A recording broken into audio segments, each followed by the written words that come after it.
What's going on, people? Welcome to the LV Live show. I'm LV Live. Please hit that like, share, subscribe button. Once again, I want to thank all the new subscribers for coming by to my channel, man. It is truly, truly appreciated. So, football's in the air. You know it because it's almost August, right? August 1st is almost here. I call it Hell Week. That's when I played. That's what we called it when August 4th first came. That was pretty much the start of football season. But in the pros, they start in July. And today, the Giants opened up training camp, which is pretty much the start of the season, man. So it's extremely, extremely exciting. Everybody was there. Well, not technically everybody. I'll touch on that in a second. But it feels great, man. You can smell it in the air. It's the greatest time in the world, man, because you smell the grass. It smells great. Everything you know, it's just football season. It just feels like it's coming around. And it's just extremely, extremely exciting. I think the Giants have a lot of high hopes. I think it's a tough schedule coming up. We'll talk about that as well. But I think it's something to look forward to. I think it truly, truly is. I think the Giants have a lot of positive things looking forward to. Of course, let's start off from the top, right? I think it's going to be great. They have Abdul Carter, who they drafted this year in number 3 from Penn State, a great edge player who's going to be extremely, extremely explosive off the edge. And also, too, they got their future quarterback in Jackson Dart for the 25th pick out of Ole Miss, who I think is also going to be great. I see the Giants kind of going in that direction of really starting to really build this team in the form of Joe Schoen and the way that Brian Daboll won it. I think it was great also, too, that John Mara brought Daboll and Schoen back. And the reason why I'm glad that he did that is because I felt that they weren't really given a full shot, to really mold this team the way they wanted to. They were unable to draft the quarterback that they wanted. And so they had to deal with Daniel Jones. And so, of course, Daniel Jones isn't here anymore. He's off with the Colts out there. And I'm seeing, Twitter pages. I'm seeing people calling him Danny Dimes out there already. So let them deal with that. But they weren't able to really deal with their quarterback, their guy that they can really kind of lean on. And I think that by John Mara giving them another shot, now they could draft a guy that they feel can run their offense. And Jackson Dart can do that. He was exceptional at Ole Miss. I mean, he's got some things he's got to, get better with. But, rookies make mistakes and they got to learn, they got to grow. So give them time. But I think that was the beauty of them bringing in a guy like Russell Wilson, who I'll touch on in a second. But bringing in Jackson Dart and from the Ole Miss system, Lane Kiffin, those guys, they run a great offense. I think you bring a guy that played against top football in the SEC. With a lot of moxie, a lot of swag, he has that, but a lot of confidence. And I think that that's going to kind of spill over and show in another year or so. Now, the reason why I say in another year or so, because I think they have a perfect bridge to that from a guy like Russell Wilson, right? A seasoned pro, a vet, a future Hall of Famer, I feel. He's also a champion. He's the perfect guy that can really kind of help Jackson Dart, develop some professionalism, learn what it is to lead, learn what it is to be a pro in this league. And I think Russell Wilson is perfect at that. He's always been known as being a great locker room guy. So I think he's a perfect bridge to help Jackson Dart come along in this league and really get better. One thing I don't want is I don't want them to rush Jackson Dart out there. I do not. The schedule is going to be tough. Let's be honest here. The schedule is going to be tough. I'm going to touch on that later, but you got to be patient with the process here. You got to be patient with this guy. He's a young guy. I really believe in Jackson Dart. I think he's got a lot of upside. I just think you have to give him time to develop the system and get the speed of the game because, the NFL speed is totally different than college. We all know that. And so that's something I think that he needs time to develop with. And I think Russell Wilson is the perfect guy to do that. So that was, that's that news. And, of course, I'll touch on Abdul Carter in a second. But the biggest news of training camp, the biggest news of it all, Andrew Thomas starts off on the PUP list, right? So this is big because, of course, Andrew Thomas is our all-pro left tackle. He got hurt last year with that Liz Frank foot injury. He needed foot surgery. He hurt it in the Cincinnati Bengals game. So he's still obviously not fully healed. And maybe let me not say that. He could be possibly fully healed, but they're really just taking, precautionary measures here with him. He's a big man. Of course, he's the tackle. He needs his feet. So last thing you want is for him to have a slip up in training camp and re-injure that foot or whatever. And then it kind of, sets him back as far as his recovery process. So I think, they're handling this with kid gloves, and some reports that I saw that was out there was that he should be back, for the start of the season, which will be great because we got the Commanders coming up and Jason Daniels and those guys. So Jaden Daniels, excuse me. So we get, once again, like I said, I'll touch on that later. So that was the biggest news. So that kind of throws a curveball here, but at the same time, it doesn't, because it gives other guys opportunities to step up. I'll also touch on the depth chart as well. And I think that'll be great. But that was the biggest news to start off training camp today, was the fact that, Andrew Thomas started off on a PUP list. So that was the biggest issue. Now, Abdul Carter. The beauty of having a guy like Abdul Carter is that now it gives Shane Bowen the opportunity to kind of mix and match with that 3-4 defense and with those outside linebackers. And what I would love to see, I would love to see them go to that old school NASCAR set that Steve Spagnuolo used to do with the Giants when they had Justin Tuck, they had JPP, they had Michael Strahan, and that O.C. Umenyiora on that defensive line. They called that NASCAR, and that's when we were at our best. That's when we destroyed the Patriots because they couldn't block those guys. But it was a scheme that Spagnuolo would use because he had those rushers that all they did was rush the passer. And you had big guys like Tuck, like Strahan, you could put on the inside, and OC on the outside on top of JPP on the outside. And that caused massive headaches for all offenses around the league, right? So I think that's something you can do now with a guy like Kayvon Thibodeaux, with Brian Burns, with Sexy Dexy in the middle, and now you add on Abdul Carter. You can have that same type of impact with that. So we'll see exactly what Shane Bowen does. These are beautiful pieces that he has, so we'll see exactly what comes of that. But I think that's where Abdul Carter will be a menace in this league going forward, man. So that'll be good to see. But listen, there was some highlights today from Giants camp. Let's take a look, man. I thought it was a great day to get back, and just a great day for there to be football, man. I thought it was awesome to see. The thing with the Giants now is that, and the beauty of where they're at, it's just my opinion. I think it's a beautiful thing. But the great thing of where they're at is that you're able now to, I don't want to say sneak up on teams, but no one thinks you're going to win. Like, no one thinks that you even have any opportunity to even pull anything out. Like no one thinks that at all. So the beauty is that you just take it 1 week at a time. No one expects you to win. And the best place to go into this is as the underdog. And through that, that's when I don't want to say you can sneak up on teams, but teams are going to kind of take you for granted here. And so through that, you can continue to, build your team camaraderie, continue to build the chemistry within everybody, but then also know that, listen, no one expects us to win anyway. They don't. They don't expect us to win. They expect us to be 3-14 again, or even worse, 2-15, right? They expect the Giants to stink again this year. Once again, like I said, I'm going to bring up the schedule and show you how tough it's going to be this year for the Giants. So with that being said, it gives the Giants an opportunity to really shake up some things here. And I really believe they can make some noise if Dable and Shane Bowen use these pieces the way they should. The beauty of all of this is the Giants have a really good team. And the reason why I say that is because if you look at the pieces from the defense and the offense, and you start looking at what we have, yes, we kind of have an average quarterback, but sometimes that's all you need. But I think the biggest part is that you have an elite guy on the outside in Malik Nabers, right? I'll touch on him in a second too. We haven't, got away from Malik Nabers, but we have Malik Nabers on the outside. You have an elite guy out there. You have a solid, manageable quarterback who can run, who could pretty much run the offense. With the addition of Andrew Thomas coming back, now you have an elite offensive tackle out there. So now you have three things that are going for you. You have a steady running game, because I think Tyrone Tracy is going to have another great year this year.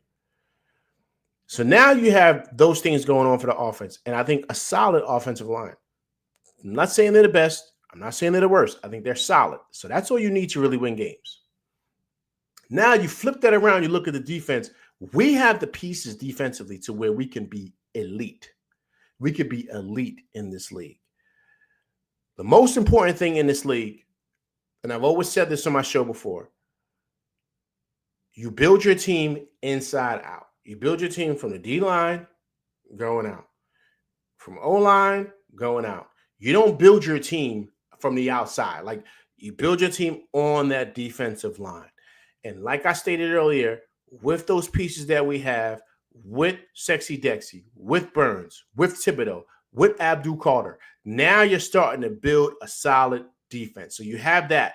Then the addition of Javon Holland back there. We got him from Miami Dolphins, who's a great safety back there. Then the ascension of Tyler Nubin, who I think is going to have another great year. He had almost 100 tackles last year, so he's going to be great. You got Drew Phillips right there. I think Tay Banks is going to be a battle here. I'm going to talk about him in a second with him and Cordell Flott at that second cornerback. And then they picked up the cornerback from the Saints. I think I can't pronounce his name. Abadio. I want to say Adebayo. I don't want to butcher his name. So now you're developing the key to winning in this league, which is defense. It's still the same, man. Defense wins championships, right? Everyone knows that.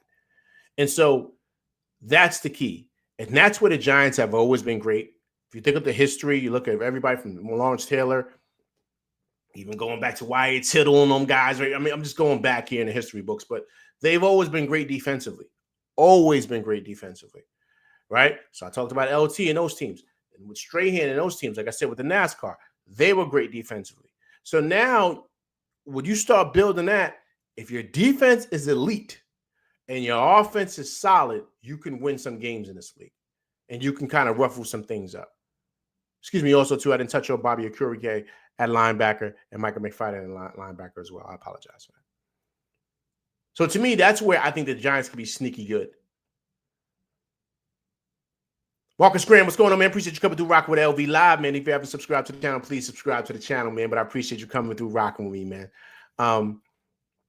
So I think that's where they could be elite. And I think that that's the key. And then through that, everything else will fall into line, man. Everything else will fall into line. And I think that's the key right there, man, is you got to break it down and look at what it's going to look like on that defensive end. And then I think with a guy like Russell Wilson, who can come in and he can kind of just be a game manager, as Cam Newton would call it. He can manage the offense and be mindful of not to turn the ball over, which is a problem we've had with our quarterbacks. Then I think, believe it or not, the Giants can sneak out some wins here. I truly do. And I think through that, and I think that was the importance of getting a guy like Russell Wilson. He's kind of like a stabilizer, I'll call it, a little bit of stability from him. But I think that's important for the Giants. And then you just pretty much let Shane Bowen do what he does defensively, man, with all those great pieces like I talked about. And I think that we could be really sneaky good, man. Now, kind of going back to the offense a bit, of course, the star there is Malik Nabers. Now, I think he's going to have an exceptional year. But there's some issues going on there that I totally was unaware of. He didn't practice this whole spring because he's been dealing with this toe injury that they said has been lingering and pretty much has been an issue for him since he was at LSU. So now that's concerning here. It is. It's extremely concerning because now you got to say to yourself, all right, well, what does that look like going forward? Right? What does it look like? Because now, last thing you need is for him to go down. That's the last thing you need. And when they spoke to him about it, I'll bring up the clip a little later, but when they spoke to him about, what it looks like as far as the injury goes and, if you're going to, if it's something that, it's healed and he kind of was giving vague answers. Like he's like, something I got to deal with throughout the year. And then when they asked him about the possibility of him having surgery on it, he said that's something that's been discussed. So to me, that my antennas went up right away because obviously this has been a lingering injury. that he's been dealing with. And also, too, they talked about how it's been mentioned and reported, that this is something he's been dealing with since LSU. So now he played with that all last year. And it frustrates me that the training staff wouldn't have said, hey, listen, man, why don't we go and just get this cleaned up during the offseason and you can be ready for camp. Like, that's it. As opposed to playing through something that can possibly be a problem and possibly sit him down for some games this year because he's got this lingering toe problem. So that's concerning. That's concerning. So when I was listening to the comments, when I was listening to him speak and the questions, and I said, okay, this doesn't sound like it's nothing. Because, little things like that find their way of kind of creeping up in the season and becoming a problem. So, that was something that I kind of got worried about. Now, another positive thing with the offense too that we've kind of talked about, that has been talked about and has been mentioned, was what could Jalin Hyatt do with Russell Wilson? What could this possibly look like? And the crazy thing about Hyatt is that he came in with all this, I don't want to say it was more. It was I don't want to say the wrong thing. He came in with a lot of positive and negative energy, right? Not from his doing, but just because of how he came out of Tennessee, right? He was a Blitnikoff winner, but they run kind of like a vanilla offense. Like everything's like go routes out there. That's what they do out there in Tennessee. And so he kind of came in with that, the Blitnikoff winner and all those numbers, but then he came in with, that was the positive. Then the negative piece was, but can you run routes, right? That was the thing. Can you run routes? And he struggled, his last couple of seasons here with that. He struggled with that. So now with a guy like Russell Wilson, who, as we know, is great at throwing a deep ball, will he be able to unlock a guy like Jalin Hyatt? Will he be able to do that? Like, what does that look like for a guy like Jalin Hyatt? To have a guy like Russell Wilson in there, that's a seasoned pro, that's not going to turn the ball over, that's going to try to find him.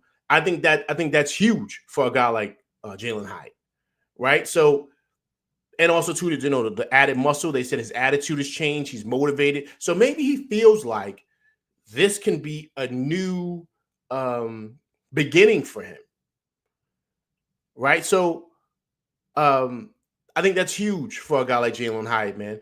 Perry Mack, what's going on, man? Appreciate you coming through Rock with LV Live. If you haven't subscribed to the channel, please subscribe to the channel, man. But I appreciate you coming through rocking with me, Perry Mack. Please subscribe. And so I think that, this can, in some ways, like I said, be a new beginning for him, man. Especially with a guy like Russell Wilson, the locker room guy, like I stated, and also too, he can probably help Hyatt on some of Hyatt's deficiencies and things that he struggles with the route running and all those other issues that he may have problems with. With the playbook, I'm not sure. But I'm just saying, a seasoned pro like that, a vet that's won in this league at a high level, could really help a young guy like that. I think he can. Let's take a look here, guys. Let me take a look at the offensive the depth chart here for the offense. All right, here. So you see the wide receivers right here, right? So there's Darius Slayton, changes his number to 18. Wan'Dale Robinson, of course, Malik Neighbors. Andrew Thomas at tackle. Jon Runyan at guard. Center is John Michael Smith. And, of course, Greg Van Roten at right guard. Right tackle is going to be Jermaine Illuminor. And tight end, Theo Johnson has superseded Daniel Bellinger. So what do you guys think about that? Theo Johnson, Penn State guy. I thought he was good last year. He had some issues with the drops, but I think he's another guy that can really kind of take his game to the next level with a seasoned pro like Russell Wilson. So once again, I think, and this is the beauty of having a guy like Russell Wilson, because, that's why I said, Jackson Dart can learn from him. Being able to kind of unlock some of these guys who have a lot of potential, like a Theo Johnson, right? Like a guy like a Jalin Hyatt. I think this can really, really help a lot of these young guys who are still trying to establish themselves in this league. And there's nothing better for a tight end and a wide receiver than a really comparable quarterback who doesn't make bad decisions in the pocket, knows how to throw you open, just does those certain things.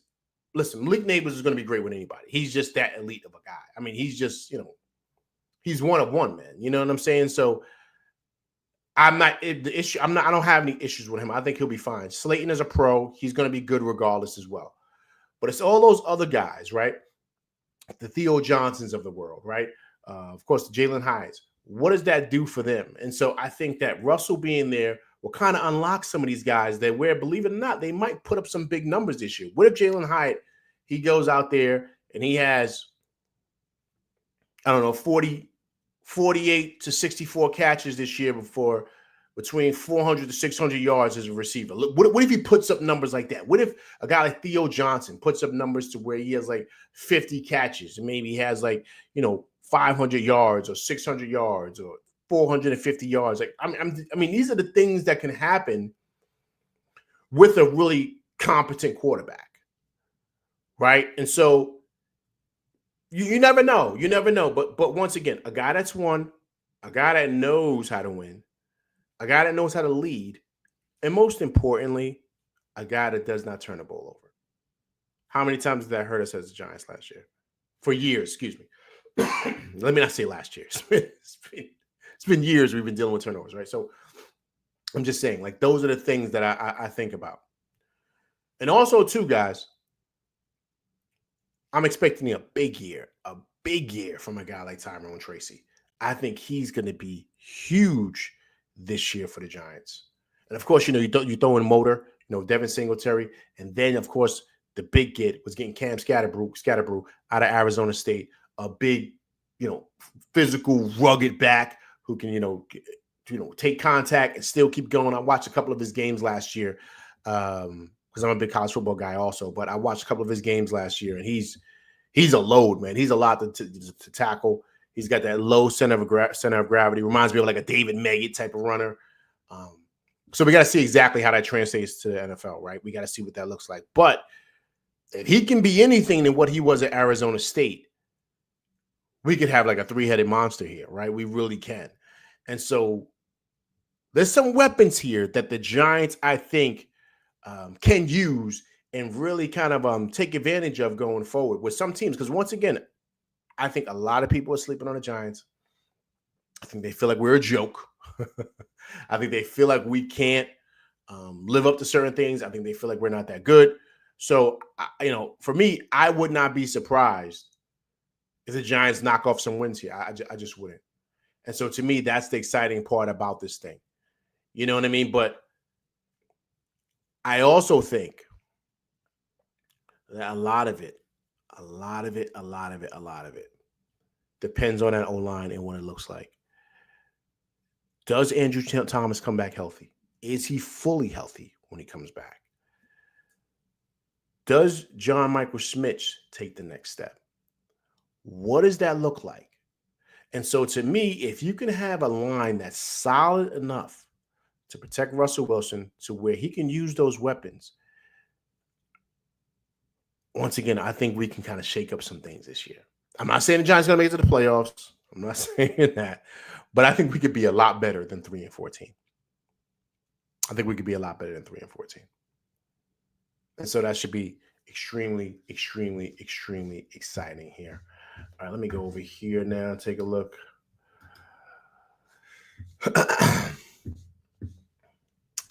My man Perry Mack says the D-line needs to be all world.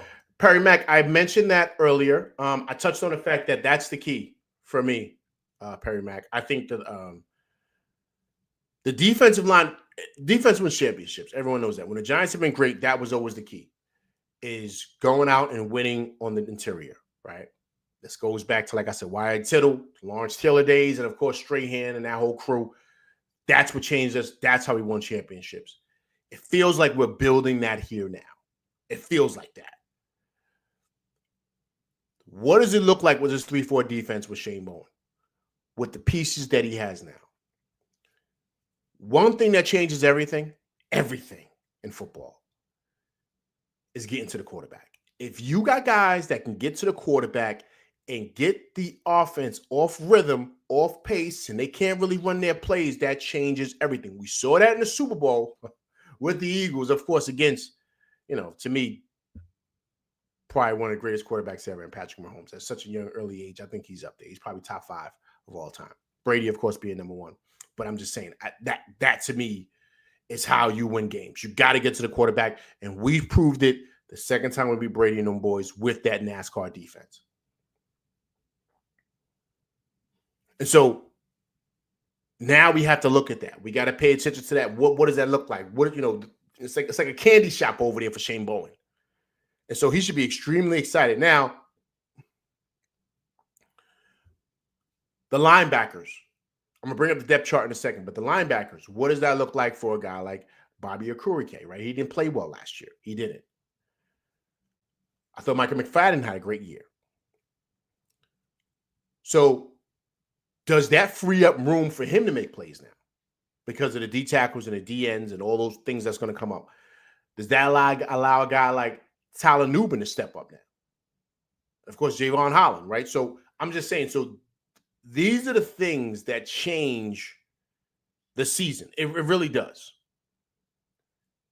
And if your defense is that good, it can win you a lot of games, guys. It can win you a lot of games. And I think that's something, we have to really identify with. If everything pretty much comes together for us with this defense, I would not be surprised if the Giants can kind of win some games here and kind of shake up the world. Let's take a look at the defensive depth chart right here. Okay, so once again, right, we got Nacho right there in the middle, right there at number 93 at the top, right? Dexter Lawrence, big sexy Dexy got there. Now, also too, remember guys, they picked up Roy Robertson Harris, right? He came from Seattle, right? D tackle. They have him next to Dex. Now they have Brian Burns at left outside linebacker. Like I said, he runs a 3-4, so 3 down linemen, 4 linebackers, right? Bobby Okereke in the middle, Micah McFadden, like I stated, and he has Abdul Carter starting at the right outside linebacker. That's what the depth chart says here, which is huge, right? Then you have a left cornerback, starting cornerback, the new guy from the Saints, Paulson Abadio. Like I said, I messed up his name earlier. I apologize. Tyler Nubin is starting this year now. He changed his number also to number 27. And then, of course, you have Javon Holland, the new guy we picked up from Miami. That's a solid safety. He's going to be playing free safety for us. Number 8. And Deonte Banks at the second cornerback, and Drew Phillips at the nickelback. I thought Drew Phillips was exceptional last year. Exceptional. I thought, let me fix this here. This is a little kind of messed up here. Let me fix this. This is all over the place. There we go. Sorry, guys. I think Drew Phillips was exceptional. I think he's going to be really a stud for us, man. A stud. And the reason why Drew Phillips is tough is because he knows how to tackle, man. He knows how to get his head in there. And a lot of guys, a lot of cornerbacks, as you know, guys don't like to lay the wood, man. Pause. They don't like to get in there and tackle. Drew Phillips loves to do that. And the key with him and Tyler Nubin, because Tyler Nubin's going to be playing strong safety, getting turnovers, getting fumbles, strip fumbles, causing fumbles, big hits, all those things, because they got to pretty much take care of the wash. So anything that gets washed down to them that maybe Okereke McFadden can't get to, a guy like Drew Phillips has got to clean up. A guy like, of course, Deonte Banks got to clean up, and Tyler Nubin. Those guys have to be there to clean up that, because if anybody breaks that, they're in the open field, right? So it's going to be very important for a guy like Drew Phillips and Tyler Nubin to have extremely, extremely big seasons for us defensively. The second year guys, I think they're going to be huge for the Giants. I really, truly do. I like what they were last year. Good draft picks by Shane last year, and I think they're going to be really, really good. I think year 2 is going to be exceptional for both of those guys. Now, the other big conversation in camp was who's going to be the cornerback 2. Now, here it's listed as Deonte Banks is going to be starting at cornerback 2. But I hear Cordell Flott pushing him a little bit, man. And so they're trying to figure out who's going to be that quarterback 2 next to how do you pronounce his name? What is it? Adebo. Oh, Perry Mack, thank you. Adebo. Disc Rover, what's going on, man? Appreciate you coming through Rock with LV live. Doing that Giants talk, Disc Rover. Adebo. Thank you, Perry Mack. So, Cordell Flott, Deonte Banks, we all know what happened with Banks last year. I think it's tough for a guy like Banks because remember, guys, Shane Bowen didn't draft him. Wink did. Shane Bowen and Wink run a totally different defense. Wink is extremely aggressive, man. Different blitz schemes and all this different stuff. You know, you see what he's doing at Michigan. I mean, that's just what Wink does. He's the one that drafted Banks, that because he wanted that physical corner at the line that could, do different things. With Shane Bowen's scheme, I don't know if Banks fits into that, and I think that's why he struggled last year. A lot of people feel like he gave up on the team. I don't know. He took. Some people felt he took some plays off. There were some issues, I guess, in the locker room with coaches. I mean, there was a lot of things going on behind the scenes with Tay Banks. And so now this is year 3. He's a first-round pick. What is he going to do, right? This is his second year under, Shane Bowen's system. Is he going to ascend? Is he going to really kind of take on that whole, QB1 thing? I mean, he's not going to be QB1 here, but you know what I mean? Like, I got drafted in the first round. He's got to start to kind of show something here. Eric Green, what's going on, man? Appreciate you coming through Rock with LV Live, man. Here, kind of giving that wrap up real quick, man, about today was first day of training camp for the Giants. So it's kind of breaking down what some of the battles are. So so that was some of the issues with him, but now he's got to take the next step, man. He has to. And he's got to kind of build back that trust with a guy like Shane Bowen and that coaching staff, because there was some plays last year that he kind of looked like he just gave up on the team. And that's something you can't have in that locker room. So now you have a guy like Cordell Flott out of LSU who's pushing him. And I think it's going to be a constant competition because the coaches want to see who's going to be their cornerback 2. It's not set in stone. So I think it's a battle. I want it to be Banks. I think Banks is a prototypical perfect cornerback 2. I don't know if Cordell Flott is. I think Cordell Flott has a great upside, but I think Banks has better physical tools than Cordell Flott. It's my opinion. But here's the thing with Flott, right? They have him playing the slot a lot, but at LSU, he played on the outside. When he played on the outside last year, he played extremely well. So that's the thing with Flott. Like, if he's a better outside guy than playing a slot corner like a Drew Phillips, then keep him out there. And if he does really well, hey, man, I mean, I don't have a problem starting him over Tay Banks. Because at the end of the day, I want to win games. So I think he's pushing Tay Banks, for that spot. But here's the other angle, too, of this. Maybe Tay Banks does better in teams number 2s. Last year, he faced all the number 1 receivers. He gets no help. He's basically on an island, like they used to call it, Revis Island, right? He's on an island all by himself. So now he's got to take full responsibility of saying, all right, cool, I'm not getting no help. I got to check these guys. And he was getting torched last year. So now he doesn't have to do that. He's dealing with a team's number 2 receiver a lot of times. So does he play better? Does he develop better confidence? And was last year just an off year? Camp will see. Camp will tell. I'll tell you this much. Today, they had him on Neighbors a lot today, and he did pretty well. Neighbors, of course, is going to be Neighbors, but Tay Banks, deflected a couple of passes. He looked like he kind of was getting into it. He was, excited. He knows, guys. He knows. He hears the chirping. He hears the whispers. He knows he's got to make up for how bad he played last year. You know what I mean? So that's something that has to be worked out. But that's a battle in camp that's going on. And so we got to kind of see exactly what that looks like and who's going to come out as the cornerback 2, man. Because if it is Cordell Flott, what do they do with Tay Banks? Do they trade him? Because he's not a slot guy. He can't go to the slot. That's not what he does. So that's something to think about too, right? But as of now, you see, basically based off of this depth chart, Tay Banks is starting cornerback 2. So we got to see exactly what that looks like. But it's gonna be extremely exciting, man. It's gonna be extremely, extremely exciting. And I think I just can't wait. I mean, this is the greatest time of year, man. I love football season. Football season is awesome. Awesome, awesome, awesome, awesome, awesome. All right, guys, really quick. Okay, so let's take a look here, man. Let me take a look here at the schedule here. 1 second. There we go. Okay, cool. So like I mentioned to you guys earlier, right? The Giants are going to have, I think we can have a sneaky good team this year, but I think we got the toughest schedule in the league. So if we see right there, right, number one, right, we got the Commanders opening up. Of course, Jaden Daniels and them boys, they were exceptional last year, exceptional. So, they don't have Terry McLaurin. We don't know if he's going to be there week one. We don't know, right? Still dealing with the contract stuff. That's their big gun out there offensively for them. They still got Jaden McDaniels, but still, right? You're going to need a guy for him to throw to. So that's great week one. Then we got the Cowboys. Both games on the road now. They haven't signed Micah Parsons yet, so we got to see exactly what's going on with that. So both teams that we're going to play week one and week two have not signed their stars. So we got to see exactly if they're going to be fully loaded with everybody. So these are two games that I think the Giants can sneak in there and pull out victories in on the road.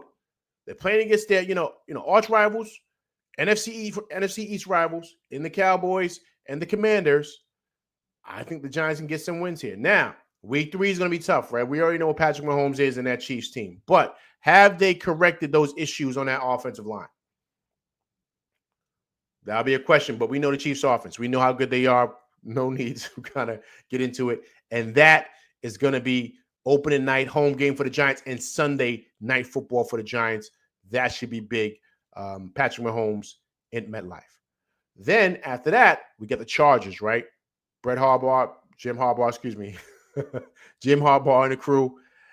So they're going to be tough, man. They got Puka Nacua out there. We know how good they are. Justin Herbert. They're going to be tough, man. They're going to be tough, especially at home. That offense is rolling. So we got to see exactly what that looks like. If that's going to be a loss, I'm leaning towards that being a loss, man. That's how good the Chargers are. But then we got the Saints at New Orleans. I think the Giants can get a win here. And then coming back Thursday Night Football, we got the Eagles, defending champs, Saquon Barkley game. We got to see what the Eagles look like. I think the Giants lose this game. I think the Eagles are just too much. I think they just are. And then we got the Broncos at Denver, another team that's on the ascension. Of course, Bo Nix out there. He's running the show out there for the Broncos. So, but I think that this is a game that the Giants can sneak in there and win because once again, like I talked about that defense, I think that could be a sneaky win for the Giants. Then we got to go back on the road to play the defending champs again. So we got the Eagles 2 out of the last 3 weeks. Then we got the 49ers. So those first, what is that? 1, 2, 3, 4, 5, 6, 7, 8, 9. Those first 9 games. I mean, look at that, man. I mean, that's got to be the toughest schedule in the league. They give us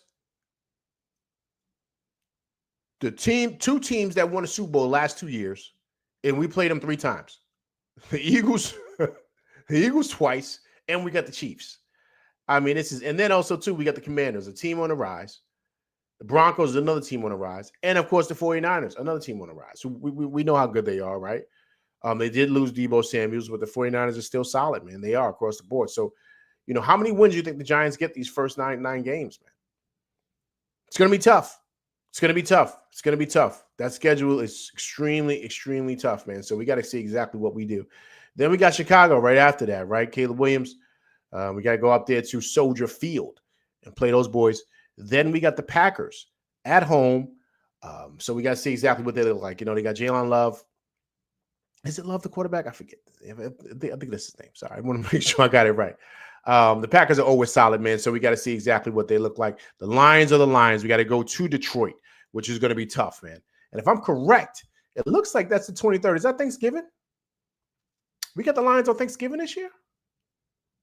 Let me look that up really quick. We got the Lions on Thanksgiving? Because Detroit always plays on Thanksgiving. Always. They always play on Thanksgiving. Let me see if that's who it is. NFL Thanksgiving games.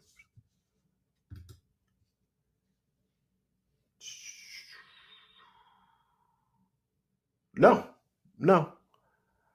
It's the week after. Okay. It looked like I said the 23rd. Automatic, Thanksgiving's at the end of the month. So no. We don't have them at the end. Okay. So we got the Lions the week before Thanksgiving.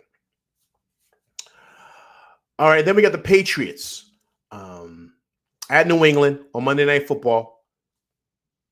That should be a win. They have Drake May and Stephon Diggs, but I'm not worried about them. I think the Giants should be able to pull this out. Then we got the Commanders at home.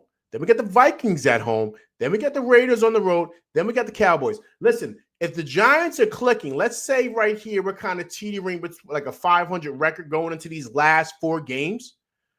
I can see the Giants beating the Commanders at home. I can see them beating the Vikings at home. The Raiders, I can see them beating the Raiders in Vegas.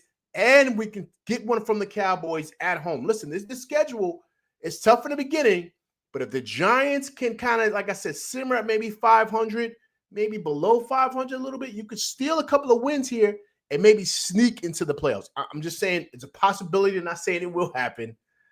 But hey, man, you never know. You never know. You never know. So, it's an insane schedule. I already know. But once again, like I stated earlier, I think with that defensive line, I think what that presents, that can cause a lot of issues for a lot of teams, and that's what wins championships defense, man. And I like what we have. I like the pieces we have. And so I think we should be good. And here, listen, I appreciate everybody coming through rocking with me, man. It's my first time doing the Giants in a long, long, long time. Long time. So I kind of wanted to get back into it, man. That's always been my first love is football. I grew up playing hoops, of course, in NYC, but my love first was always football, man. That was the first thing I fell in love with. And so this is always the greatest time of year for me, man. Start getting that smell of the air, just getting that feel, man, of football season, man, and kind of seeing what that looks like. So listen, guys, let me bring up our Dexter Lawrence for us. Let me see what Big Dex is talking about. Give me 1 second here. Let's hear from Sexy Dexy, man. Having him back, I think, is huge. Okay, make sure this is all set up correctly. Okay. See what Dexy's talking about here. How are you feeling? How'd the recovery go? Everything like that. Still in that process, but it's going good. I think we all have a good plan right now. I got some reps in today. Felt good. Felt solid. It's a day-by-day thing, but I'm feeling good. What was the atmosphere like coming back here at this time? It's exciting. It's new challenges, and as a leader, I try to challenge everybody to, prove themselves every day, even myself. Prove, who we can be. Yesterday I challenged the defense. We got, they want to talk about our D-line and all this, but we ain't done anything yet. And we got to come out here every day and improve and get better and challenge each other and just work and be critical and, be coachable. Are you excited by the pass rush opportunities that arise if you and those 3 outside edges are on the field at the same time together? If we can get teams to pass the ball.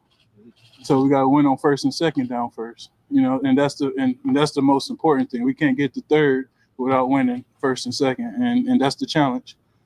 How much, Dex, you're like the senior guy here in some ways. Do you feel like you have to step out and be out front in that leadership role? I think it naturally is happening. I don't say much, but I think what I have to say is pretty good and pretty powerful. So, but I let my play do a lot of talking, and I let my work ethic talk, and I let, and I just let the things I do on the field talk a lot. But if I see something, I'm more comfortable to say something than, because guys, I have that respect. What's that even like on a defensive line with all those edge rushers, and how does that help you? It's our first day out here, so and I didn't do much in the spring, so today was the first day to run around with them and go against the offense, and you're gonna see what the tape looks like. It's never as good as you think, and never as bad as you think. So I'm excited just for these days to stack each other and us to keep growing together. How much now that you've grown into this role of being a leader and being a little bit more vocal, feeling comfortable be vocal, do you find yourself getting a little bit more involved in, hey, this scheme may work best if we do X, Y, and Z, as opposed to sitting back and doing what you're told? I mean, I trust the coaches that I have, Coach Dre and Bowen. I think they have a good plan for us right now, and seeing everything, how it's developed. Right now, I'm soaking it in. If I do think something, I'll probably say something. But right now, it's learning the schemes that they put together and trusting it. Coach, how much urgency? Great breakdown by the captain here. Not someone call him a captain. Sexy Dexy. If you guys don't know, they asked him earlier about the injury. Remember, he dislocated his elbow last year, and that pretty much put him out for the season. I was week 12. He had 9 sacks already going into that, and that's when he hurt his elbow. I believe it was against the Cowboys. So getting him back fully healthy is going to be great. I love the fact of when he stated when he talked about we haven't done anything yet. Like they're talking about the D line and what the D line should do, and he's like, we haven't done anything yet. And I think that's great leadership, man, because what he's doing is he's letting it be known, like, listen, man, it's cool to have all these, accolades and people talk about even me, like a guy like, LV, I'm talking about, what we should do and, all the things that can happen and the possibility of, just what we could be. But they haven't done anything yet. And like he said, when they talked about, what this pass rush can be, he's like, listen, man, we got to get the third down. We got to get them in the pass first. We got to be able to stop the run. We got to be able to do those things. So when these guys haven't done anything yet, they haven't accomplished anything yet, it's kind of, it's very easy to get caught up in that, right? Get caught up in what that looks like and, just automatically jumping the gun and saying, okay, you know what, we're gonna win these games because we have this D line. No. You got to prove it, man. You got to prove it. The first snap we saw you take today, laser to the end zone. That's what you are. You got to prove it, man. And I think that's what Dexy is saying. I think that's what he's trying to get these guys to buy into because he is a leader, and also too he spoke about it. He's kind of like a quiet leader, so he leads more by example. But if he feels like he needs to say something, he'll say it. And so I think it's important. He made a lot of great points there, man. He made a lot of great points, but I'm glad to see that he's healthy and he's back. But I love the things that he's already starting to tell these guys. Listen, man, we haven't done anything yet. All right, let's go out there. Let's prove it to him. And let's kind of go out there and show the world what we can do. All right. All right, so listen to Russell Wilson, man. Let's hear what he has to say. First day being a Giant here. Let's hear from Russell Wilson, man. See what he has to say. The first snap we saw you take today, laser to the end zone. Just how did day one overall go for you? Yeah, it was a great first day. I thought we did a really good job. I thought we executed well. I thought we did some really good things. Always some things that we can always get better at first day, especially. But I thought we did a really good job. Obviously, one down the first play, scoring a sweet touchdown. Just some of the things we did well. I thought Malik had 2 or 3 nice touchdowns. Some guys made some big-time plays. Tracy had a good day in the end zone. As I mentioned, Wandale. The offensive line did a great job communicating and being crisp. And we're just so much further ahead than where we were in OTAs. But we still got more to go. So that's a good part. What did you see in the second or third team reps from Jackson, from Jameis? Well, the guys did well. They executed. They made plays. I thought offensively, and there's some highs and lows throughout those moments. But I thought we did a good job of just staying the course. Russ, when you go back to your rookie year, you were a third-round pick coming in. And obviously, you had to make plays for the vets to stand out and speak on your behalf. Now, looking at it, when you see some of these younger receivers in a crowded room, how do you speak life to those guys? And who are some of those younger guys that you've seen that you say, hey, this guy, okay, he keep on your track? Yeah, I think we have a lot of great young talent across the board. I mean, our whole team's super young. Guys who are vibrant, hardworking, they're dedicated to their craft. I just go back to when we, started in the off season, getting together. Guys came out to San Diego. Guys come out. I went out to Atlanta, throw with guys. I spent a lot of time with those guys. And then getting here in OTAs, all the extra work before and after practice, all the extra meetings that we could do in our time periods. And then as well as, those guys come out to San Diego in the off season. We had a great time for, a little mini camp of our own. And just to see the evolution of the guys daily and the focus and the championship level that we want to practice at and play at every day. And the habits, your habits have to align as well. And our guys have great habits, and that's the good thing about it. And, they got some guys to look up to, obviously guys like Slayton, who's been in here for a while, true pro. And then, I think, our young stars, obviously, and Wandale and Malik and what they're able to do, guys to really look up to as well. And so I think guys like, Bo Collins has really shown some unbelievable growth. I think Jalen Hyatt, he's a guy who was a super high draft pick. He's so talented and he's got so much ability. And I think, I think he's going to really shine for us. I think he hasn't, done what he's wanted to do yet. But I think part of that is just the dialogue between me and him is so close, and just all the communication that really showed up in the offseason. So just I think the most important part is we got youth that is on a constant quest for knowledge and learning. Russ, when you look at Malik last. Now, didn't I mention that to you guys earlier? What he's talking about with Malik Nabers, with Jalen Hyatt? I mentioned that to you guys. See, that's the thing, guys. Like he said, the kid knows it's such a high draft pick. So many great things, so many things that he wants to do for himself. He's got an opportunity here because now he's got a guy who can really help him and help mold him, because you have a guy right here who speaks like he's a coach. I think I wouldn't be surprised if he winds up being a coach in this league. I mean, Russell's just a pro's pro.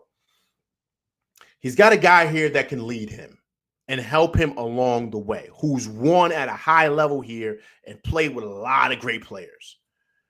So when you have a guy like that, he can really help you and really kind of show you, hey, listen, man, this is what you're doing wrong. Try to do this on your route. Maybe cut a little bit sooner, maybe cut a little bit later. On that dig route, maybe kind of, come in quicker, right? Just these are the things that Russell can tell him because, he's been there. I said it earlier. You have no idea what that could do for a player like that and how that can unlock a guy like Hyatt to where he can explode this year. And people will say, listen, we didn't see this coming. I'm going to tell you guys, I'm not surprised. I'm not surprised at all, because sometimes all it takes is you changing the personnel. And sometimes the personnel is the quarterback. A guy that knows how to play the position and on a high level, who knows how to take care of the ball, meaning he does not turn it over. And having a guy like this, it just changes everything, man. It changes everything. It truly does, man. And I think that his leadership is everything.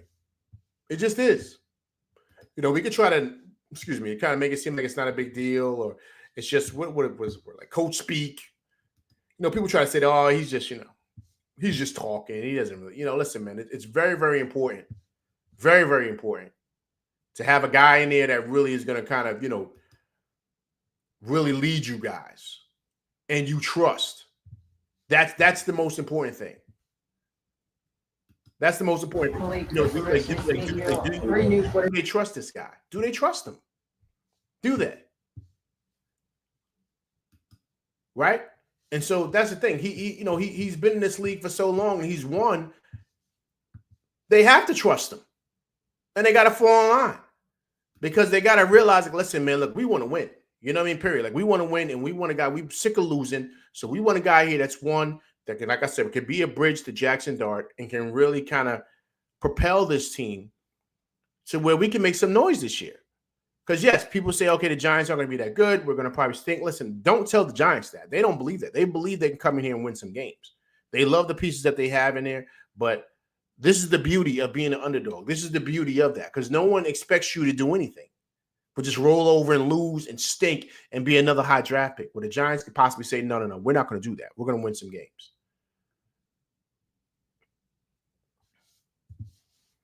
Let's go over here. Let's take a look at Malik Nabers, man. Let's see what Malik Nabers has to say. The guy they call Leak from LSU. See what he has to say. Back on this team, how did day one overall go for you working with all those guys? Right. I mean, day one was good. Got a good few throws from Russ. Got a few throws from, Dart. So it was good seeing those guys out there competing. First day at camp, so everybody jittery to get out here. So I mean, it was a good day. What's your impression of Russ? He's a great leader. He's more of those quarterbacks that gets everybody going. So we needed that in the huddle today. We kind of started off slow, but with Russ, leadership, we picked things up at the end. How are you feeling?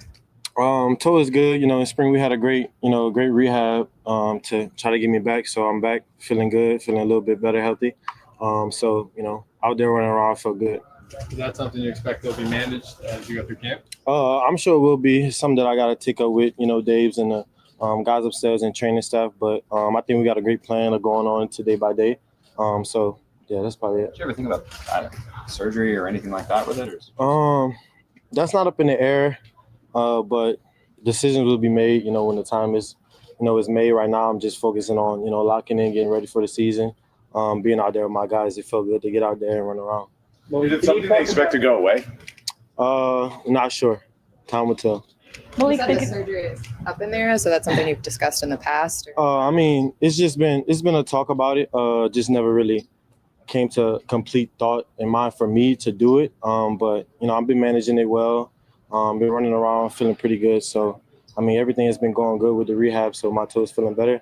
I'm just happy to be out there with my guys now. Malik, after the way last year went for you, there's obviously a lot of expectations surrounding how you can follow that up. Mm-hmm. How do you manage that? With the work ethic that I have, the work that I put in, expectations is always high for me. But the work we're showed during the season of, whether you stayed at home doing nothing or you put your foot forward and try to get better. So I think I did a great job this offseason of trying to get better. So the work we're showing this season. What ways? You and everyone were really excited to get out here today. I know it is extremely early, but what is your early sense of what this offense could be? I think we can be very explosive. We got a lot of talent on our side of the football. We just have to, load the mental errors down, make sure we're all confident in what we're doing. And I say the sky's the limit for us. We just got to, narrow some of the little things down, and we should be up and rolling. Malik, when you got here last year, the quarterback position, the future of it was in flux. Daniel last year, Yeah. I think of the best quarterbackers like Peyton and Marvin Harrison grew together, Burrow and Chase grew together.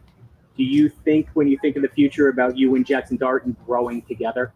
I mean, that's the main thought of why they drafted him. Is to come in, learn a lot, and when his time comes, and we can develop that that on the field relationship. But the past was the past, now is the future, and we just focus on moving forward right now. And that's really our thought in our head right now. What kind of relationship do you have with Dart? Because I know you know him through Trey a little bit. So, is that a little bit different than starting from scratch with, say, a different quarterback? I mean, it's not really any different. I feel to say, me and Dart, like you say, with Trey, I got a good relationship with him. Asked a lot of questions about Dart from, Trey. Had a lot of great things to say. Dart is one of those, guys. He loves, to be around his receivers for sure. We go eat out to dinner, so we have a lot of conversations, just getting to know each other. So I think, when it's his time, and we should be clicking on moving forward. So. Great breakdown by him. Like I told you guys sort of mentioned about his toe, right? The issue with that's a little concerning. That's a little concerning, that injury. He said time will tell. It's a long season, man. It's a long season, a lot of wear and tear. He's going to be going up against a lot of good corners, man. That's going to really, really want to kind of jam him to test and see if he's really elite, if he's that guy. Now, he's proven it time and time again. But that worries me, right? With the whole time will tell thing. That's concerning. That's concerning. I mean, this guy's A1, man. I mean, he's the guy. You know what I'm saying? And he has the swag, he has the mindset, he has the confidence, he has the moxie to be a wide receiver one. I mean, that's just who he is. He's a bigger, stronger version of OBJ. I mean, that's just what he is. He's that good. So, like I said earlier, having a guy like Russell Wilson really changes things for him, because now you have a competent quarterback in there that's going to get you the ball where you need it. And now all you got to do is be you. That's it. And I think that this will take him to a next level, man. I think it will. Now, of course, they keep on bringing up Jackson Dart. I like the fact what he stated. He said, Jackson Dart's time will come. We just continue to grow. And, because I think that as much as we like Jackson Dart, I like him a lot. I think you got to give him time to grow a little bit. This league is no joke. No joke. And if you saw it today, he threw a pick 6 on his first pass today. Right? So this league is no joke. Them passing lanes that were open in college are not going to be there the way you think. You got to get used to the speed of the game. The game is totally different. Totally different.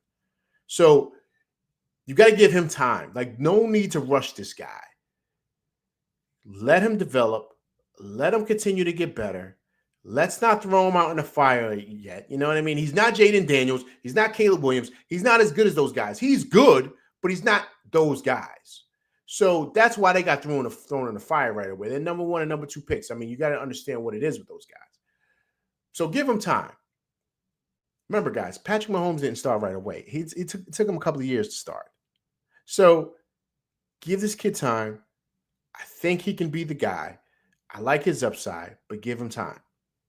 But when you have a guy like this that you got to throw to, it makes things a whole lot easier. And so everyone just got to continue to develop. Like Russell Wilson said, everyone's got to continue to develop, continue to go. Take it day by day. Like Dex said, stacking days. Stacking days. This Rover always coming through with the heat. LV, man, you really think old man Russell Wilson can bring us to the promised land? No. No. Can he make us, Disc Rover, respectable? That's the key, right? Can he make us respectable? I think he can, Disc Rover. I think he can. And what I said earlier, Disc Rover, was can he be solid enough to where we can steal wins because of our defense? I think the defense is going to be the star of this team this year. Abdul Carter is going to be a monster. I think that's going to be the key this year for this team. And if Russell Wilson can be a game manager and play complimentary football, I think we can really make some noise this year. And I think we could be sneaky good. Sneaky good. I wouldn't be surprised if we wound up being like 10-7, 9-8. You know what I mean? Sneak into the playoffs or something like that. I don't think we win any more than like, if we were to win 10 games, I think that's the max that we win. I don't think we win like 11 games or 12 games. I don't think that happens. I think we win the max. The most that I think we win this year, if we could, is maybe 10 games. If we do that, if we go 9-8, I'm be extremely happy. If we go 10-7, I'll be great. But I don't want us 3-14 or anything like that. This Rover, I don't want that. You know what I mean? But I don't think that that's what will happen. I think we'll be a lot better than that. I think the O-line is a lot better than what people give them credit for. I think with Andrew Thomas coming back, I think we're going to be fine. So I think that that's huge. But he is a game manager, man.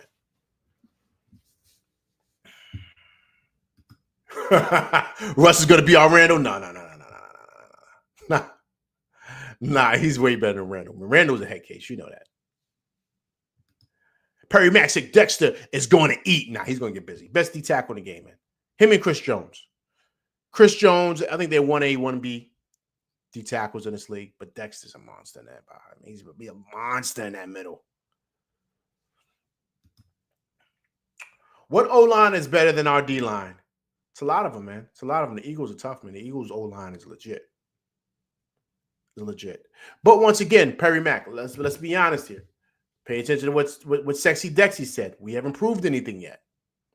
We haven't proved anything yet. We got to kind of, give these guys time to really develop, Perry Mack. So that's the thing. And I love that Dexter said that. Let's give it time, man, for these guys. Let's not jump the gun and automatically say this is, let's give it time, man. Let's give it time. Let's not, you know what I mean? Like, they still got to develop. We still got to see exactly what, Abdul Carter is going to be, how Shane Bowen going to use him. What does his defense look like? Also, to the biggest key of it all, the biggest key, we got to stay healthy. I'm not talking about guys getting bumps and bruises here and there, but I'm speaking of guys being out for like the whole year. You know what I mean? Guys getting serious injuries, right?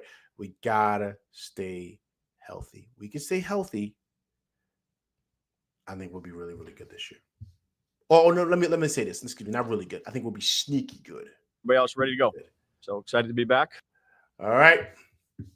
I got the head man here with Joe Shane. I'm going to bring up to you guys right now.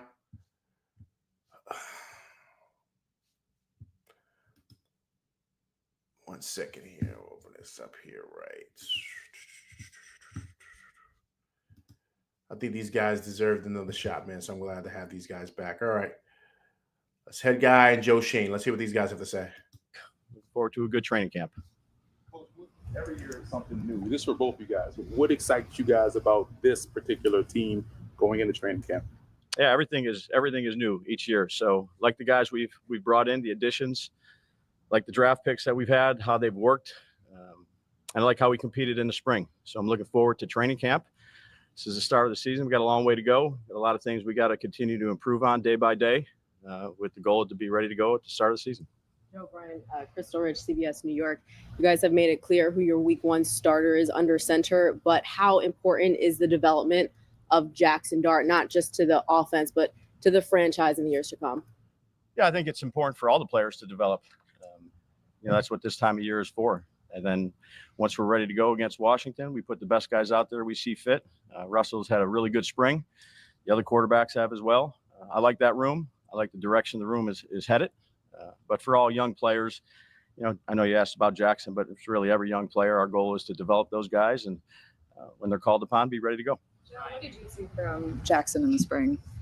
He had a good spring. Again, he's a rookie, so there's going to be some mistakes, obviously, and it's good. The makeup of the room allows him to learn from some of his peers, and to echo what Dave's just said, I really like the room. So he was in there early, working hard, still learning the offense. It's a lot. You got to know what everybody's doing, but you saw leadership. You saw arm talent, you saw athleticism, and again, he's a rookie. He's got a long way to go, and again, he's got a really good supporting cast in there to help, and we got a really good coaching staff as well. So he's in a good spot right now. Ryan, how do you, to follow up on what you said, you have been pretty clear Russ is QB1. Is QB2 open for grabs? Can anybody else in the room win QB2? Yeah, look, we're going to go out here. We're going to practice. Guys are going to compete. And the roster will be set when the roster's set. So our goal right now is just to improve each person every day, and we'll take it from there. How do you plan on handling Jackson though this summer in regards to development? Like what are your goals for him throughout the summer? To get better every day. Malik expects to be on the field fully today. He does. Participating fully. No. Yeah, ready to go. Him back. What do you want to see from him in year 2? Same thing. Keep improving. He's when Tom mentions Malik, where can he specifically improve after what was a pretty dazzling rookie year? Yeah, look, I think everybody's at different levels. Every player's at a different level, and each person on our football team has different things to improve on. Coaches, players, we all do. Everybody's got a specific plan on things that we need to help them with, and that goes for everybody on the team. You obviously have your own plans and ideas and outline for how this camp is going to go. But when you have a quarterback like Russ, who's been around for so long, do you sort of listen to him a little more closely about what's worked for him in the past and what he might want and incorporate that? Yeah, I think I've covered this a couple times here, Tom, but I understand the question. He's a guy who's done it for a long time. He's got a lot of experiences. He's been in a number of systems. He's played a lot of football. He's seen a lot of things. He's made a lot of adjustments. And I think there's a lot of good give and take in our quarterback room. I think you need to have that. Those are the guys that are playing behind center, and they have to be very comfortable with what we're asking them to do. And you certainly listen to those guys, and all 4 of them. One guy might not like one thing, they might like it all. I think when you're developing offense, you come out here, you practice a lot of different things, and then you hone in on what those guys are doing well, so that you're very good at the things that you're asking them to do. But he's a guy that he's been great in the room. He's got tremendous leadership. You saw what he did, having everybody out there. But he's done this for a long time, and we have a very good working and I'd say personal relationship. Any example you can give of something that he's brought to you that you might change that or add to your repertoire?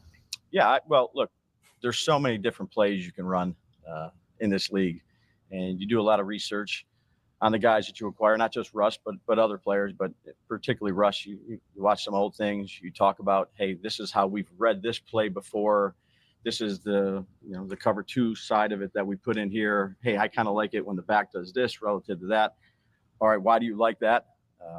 This is why I like it. The linebacker does this, or I can control him with my eyes. And you're continually learning as a coach. I've been this is 25th or 26th training camp with a lot of different players, and I think all the coaches, I want them to do that with their players too. They're the ones out there on the field playing.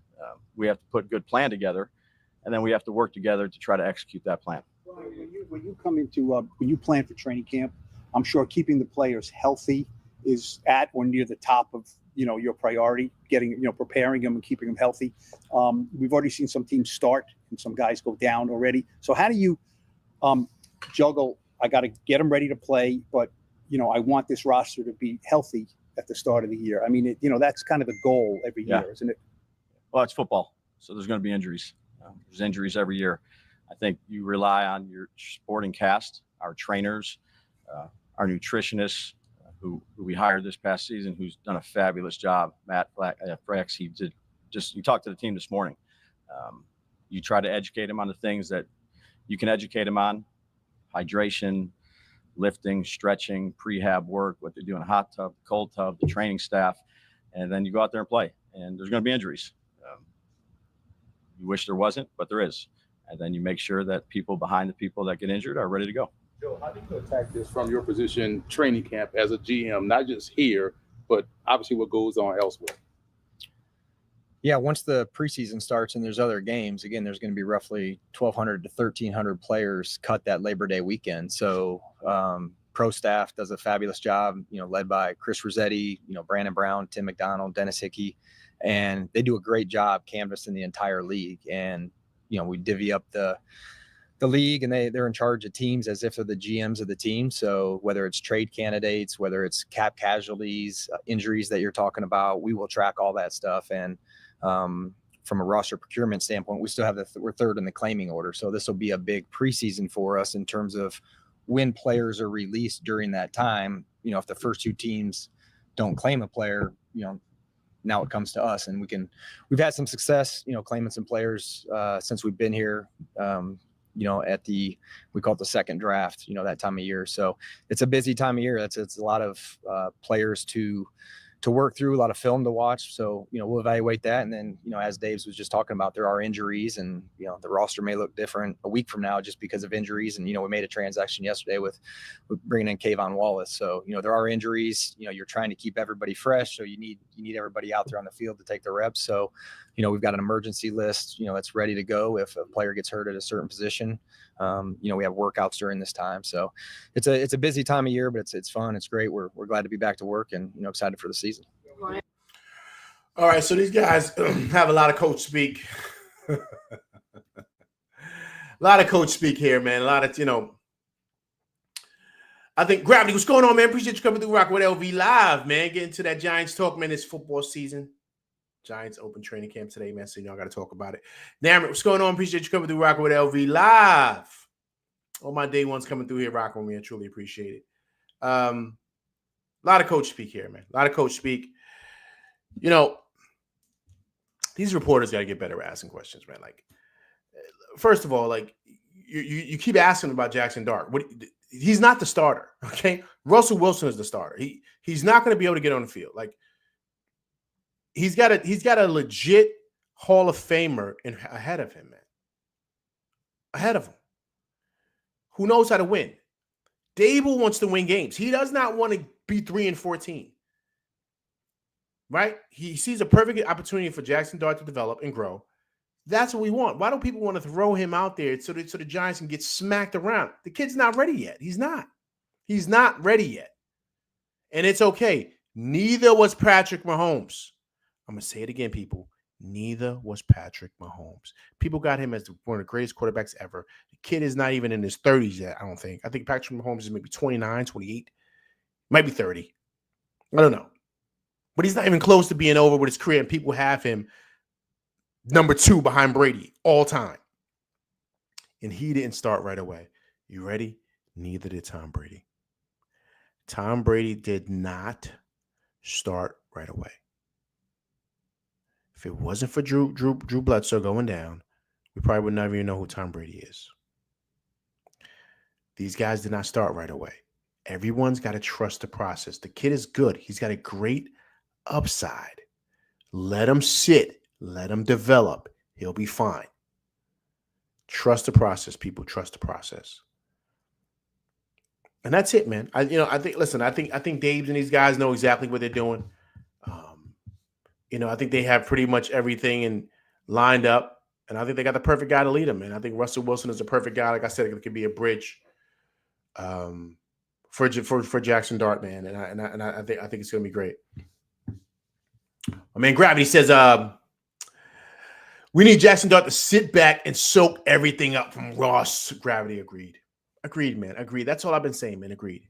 Like, that's what has to happen. Like, we have to be mindful here. Like, we want to get better. We want to have some longevity of winning games. We don't want to have a situation where we're just losing games year after year and we just stink. We're too good of a franchise. Just the history of the Giants. Like, come on, man. We can't continue to do this. So you got to do it the right way. You got to develop a quarterback and do things the right way, man. And I think that's what they're doing. And they're doing it smart. They're building from the defensive end and then letting the offense kind of take over from there. But everything is being stacked into the defense this year. You see how beautiful the defense looks. That D-line looks ferocious. And I cannot wait to see Abdul Carter this year. And so I think we'll be fine, man. I think we'll be fine. You just got to take it 1 week at a time. But I think the Giants are in a great position, man. We could be sneaky good this year. Sneaky good. Gravity says, do you think we can become a playoff team this year at least? Gravity, I don't know, that's pushing it. I think we can be in the hunt. I think we could be in the hunt. Like I said, I think we could be sneaky good this year, Gravity. I'm giving a record right now, prediction. I think the Giants go 9-8 this year. I think we go 9-8. The max wins I think we get this year is 10. But I think we can go 9-8 this year and kind of ruffle some feathers here and kind of give teams like hard outs. I think we can really do that this year. I think we can. I really, truly do. But we just got to trust the process. Today's day one. It's training camp, but we should be extremely excited. We'll keep everybody healthy throughout training camp, and then we'll take it from there. All right, but listen, I'll be back tomorrow to talk about day 2 of training camp. Break down exactly how things looked, and I'll give you guys a breakdown of what I feel and how we're looking going forward.